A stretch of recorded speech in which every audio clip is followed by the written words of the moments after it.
Olá pessoal, tudo bem com vocês? Na aula de hoje nós vamos dar início à química inorgânica, que é a área da química que estuda os compostos de origem mineral, de origem da terra, composição das rochas, composição do que eu tenho na terra, do que eu tenho na água do mar e daí pra frente, ok? Então vamos lá? Vamos brincar um pouquinho aqui. Vamos começar falando aí, galerinha, sobre a dissociação. O que significa dissociação, prof? Dissociação significa separar íons existentes em um composto químico iônico. Então, olha só, galera, o que eu tenho aqui, ó? Eu tenho o cloreto de sódio, sal de cozinha e um recipiente contendo água. O que eu vou fazer? Eu vou adicionar o cloreto de sódio à água, ok? E nesse momento, o que acontece? Nós sabemos que a água é um composto polar, então ela tem um setor positivo, um setor negativo. As cargas opostas se atraem. Então aqui embaixo, olha lá, ó, o sódio positivo vai atrair o lado negativo da água, enquanto que o cloro, que é negativo, atrai o lado positivo da água. Esse agrupamento é tão forte que a água consegue separar os íons que ali existem. Esse fenômeno é batizado como dissociação. Então, compostos iônicos dissociam em meio aquoso. Fechou bonito? Então vamos continuar. Vamos lá. Ionização. Galera, a ionização representa a formação de íons, ou seja, eles não existem no composto e isso ocorre a partir de compostos moleculares, ligações covalentes. Então, acompanhem comigo aqui o seguinte, ó. Eu tenho aqui o cloreto de hidrogênio, o famoso ácido clorídrico, ok? Eles estão aqui, ó, compartilhando elétrons, o cloro e o hidrogênio, e eu vou adicionar esse composto em meio aquoso novamente. Bom, o cloreto de hidrogênio, ele tem aquela força intermolecular do tipo dipolo-dipolo. Então, existe aqui, pelo fato dele ser um composto polar, existe uma tendência em eu ter um lado positivo e um lado negativo. Então, entre aspas, eu posso dizer que existem cargas elétricas ali, tá bom? Então, mesma situação, sabendo que a água tem um setor positivo e um setor negativo, né? O positivo, que vai ser o hidrogênio ali, atrai o negativo da água.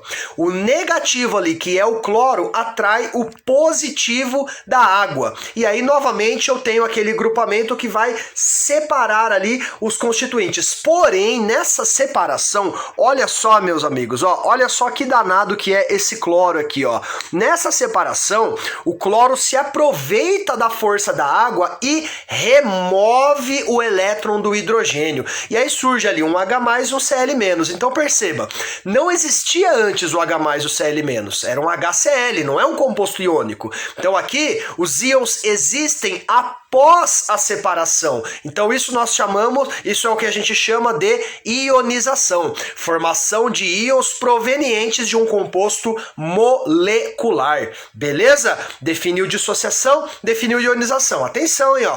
Dissociação é para compostos iônicos. Ionização é para compostos moleculares ou covalentes. Especificamente falando, meus amigos, dos ácidos. Legal? Então é só seguir. Vamos lá. Uma breve apresentação aqui, pessoal, das principais funções químicas inorgânicas. Atenção, é só um resuminho, porque nós teremos aqui no canal uma aula separadinha para cada função inorgânica, tá bom? Primeiramente, o que é uma função química? Pessoal, uma função química corresponde a um grupo de compostos químicos que possuem propriedades semelhantes entre si. É igual quando a gente vai no mercado, né? A gente não tem lá as seções? Tem lá a seção da padaria, tem lá a seção de congelados, tem a seção de bebidas, tem a seção dos chocolates, que sem dúvida alguma é a melhor seção, a seção dos chocolates, né? Pelo menos na minha opinião. Então na química não é diferente. Na química nós separamos os compostos que têm propriedades semelhantes. Vamos definir cada um? Vamos lá. Galera, ácidos. Ácidos são compostos moleculares que liberam o íon H+ em meio aquoso.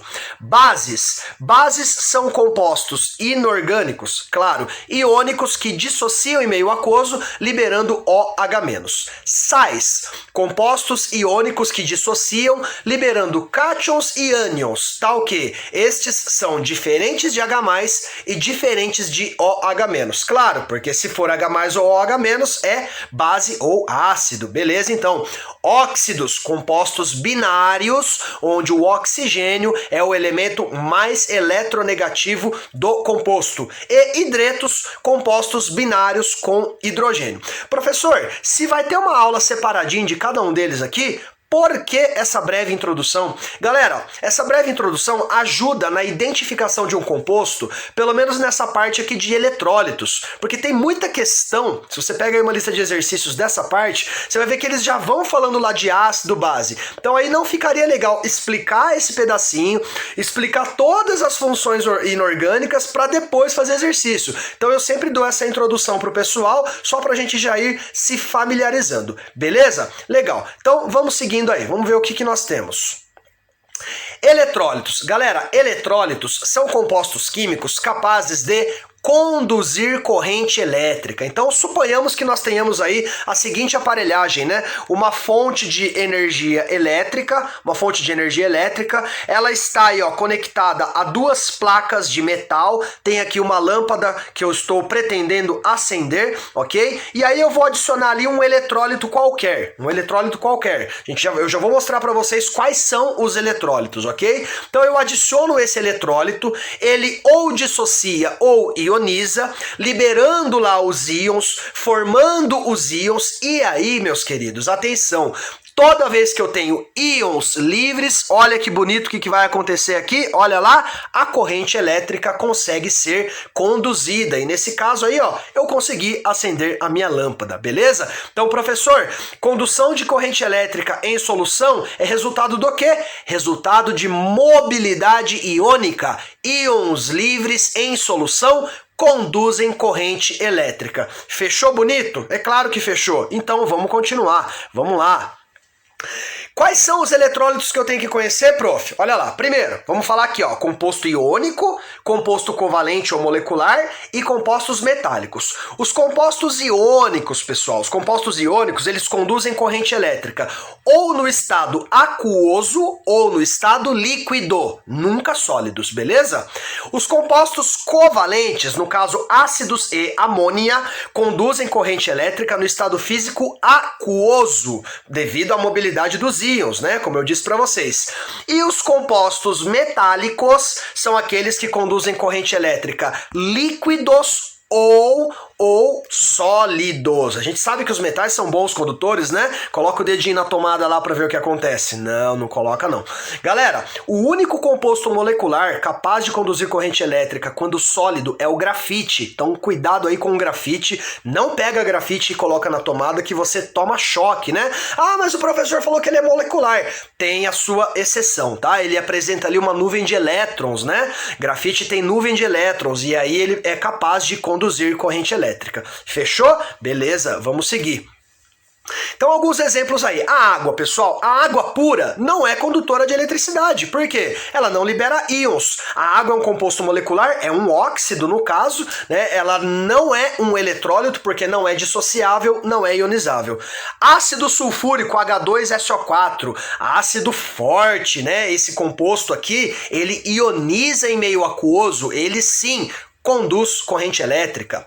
Nitrato de potássio, esse carinha aqui é um composto iônico, né? Composto iônico dissocia em meio aquoso, é um sal, conduz eletricidade. Galera, olha só, se você tem dúvida nessa parte aqui, dá uma estudadinha em ligações iônicas e ligações covalentes, para poder saber identificar o que é iônico e o que é molecular. Beleza, então? Legal. Como é que essa aula pode ficar show, professor? Ó, só tem um jeito. Vamos fazer um exercício da Unicamp. Vamos lá? Galera, água pura é um mau condutor de corrente elétrica. O ácido sulfúrico puro também é mau condutor. Explique o fato de uma solução diluída de ácido sulfúrico em água ser boa condutora de corrente elétrica. Bom, O que a gente vai pensar? Pessoal, primeiro, compostos moleculares, né? Ácido sulfúrico aí. Ele não conduz corrente elétrica porque, quando puro, não tem mobilidade iônica. O mesmo para água. Compostos moleculares não têm mobilidade iônica a menos que estejam ionizados.